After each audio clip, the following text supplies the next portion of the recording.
Karen's obsession with controlling my lake cabin reached yet another outrageous level when she called the cops after I denied her racist son access. She must have assumed that law enforcement would blindly enforce her claims, as if her entitlement could override property rights, parental authority, and common sense. What she didn't anticipate was that her own actions would lead directly to her arrest. It all began one summer afternoon.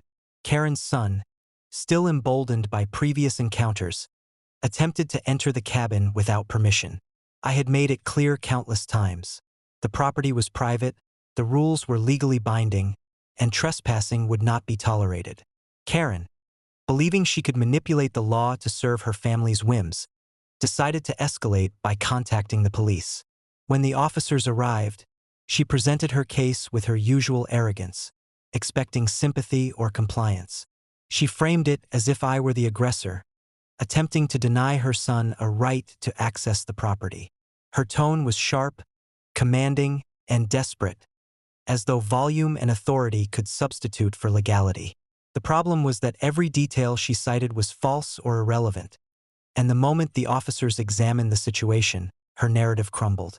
I calmly explained the facts. The cabin was privately owned, documented legally, and her son had no access rights.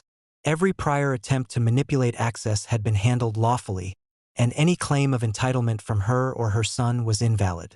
The officers, experienced in evaluating property disputes, quickly recognized that Karen was attempting to misuse law enforcement to bypass legal boundaries.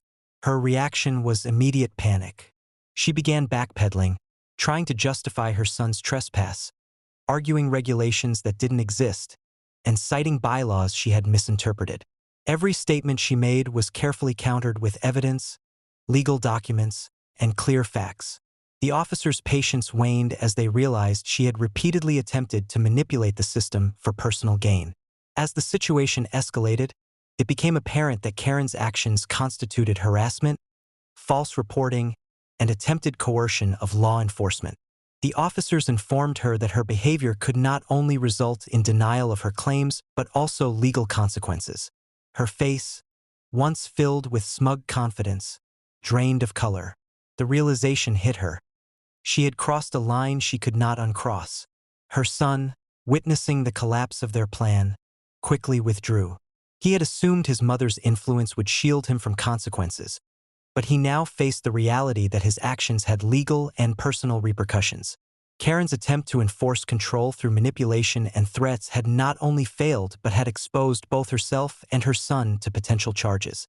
By the time the afternoon ended, Karen had been formally cited for false reporting and harassment, her authority utterly nullified.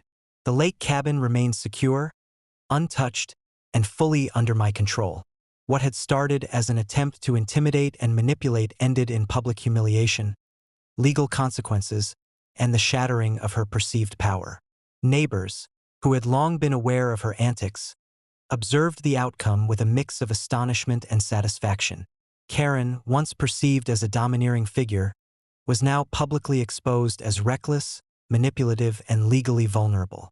Her arrogance had been her undoing, and every step she took to assert control had only accelerated her downfall. This incident reinforced a critical principle. Attempts to exploit law enforcement or manipulate authority for personal gain are not only ineffective but potentially self-destructive. Karen had misjudged the situation completely, failing to anticipate legal enforcement, property rights, and the consequences of overreach.